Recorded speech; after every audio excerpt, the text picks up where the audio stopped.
Bonjour chers bipèdes poilus, je me nomme Alain Contesté. Aujourd'hui, je vais éclaircir le sujet. Qu'est-ce que le sang? Tout d'abord, il faut savoir que le sang est formé de plasma, un liquide fait à 99% d'eau. Les 10% qui restent, ce sont des molécules comme l'oxygène, les protéines, les lipides, les glucoses, des hormones, des déchets, etc. etc. Et dans le plasma, qui représente 55% du volume total du sang, baignent des cellules que vous connaissez bien, les globules rouges, ou hématies, les globules blancs, ou leucocytes, et les plaquettes, ou thrombocytes, qui représentent les 45% restants. Les globules rouges servent à transporter le dioxygène dans tout le corps et à prendre le dioxyde de carbone pour l'amener aux poumons. Pour compléter un peu ce que je viens de dire, je vous invite à aller voir les 2 premiers épisodes de Top Chrono, les poumons et le cœur. Les globules rouges sont rouges car ils contiennent une protéine appelée l'hémoglobine. C'est elle qui fixe le fer et qui permet aux molécules d'O2 et de CO2 de se fixer sur les globules rouges. Les globules blancs, eux, servent à la défense immunitaire du corps et sont fabriqués dans la moelle osseuse. Les globules blancs peuvent être divisés en 3 classes. Les granulocytes, eux-mêmes divisés en 3,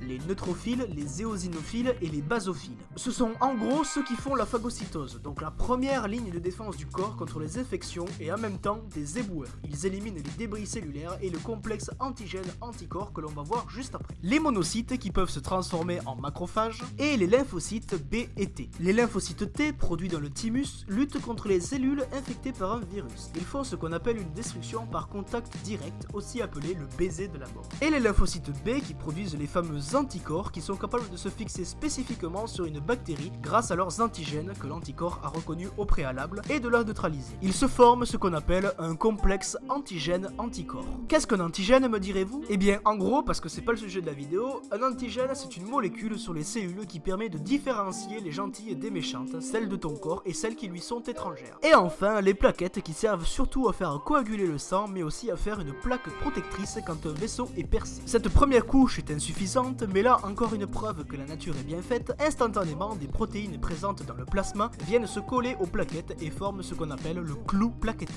Chaque jour, la moelle osseuse produit 20 milliards de globules rouges, 15 milliards de globules blancs et 500 milliards de plaquettes. Autant vous dire qu'il s'en passe des choses dans vos os. Voilà, maintenant vous savez de quoi est fait le sang. Si la vidéo vous a plu, n'hésitez pas à lâcher un petit pouce bleu et à vous abonner. En attendant, je vous dis à très bientôt pour de nouvelles vidéos et suivez la voie, celle de la science.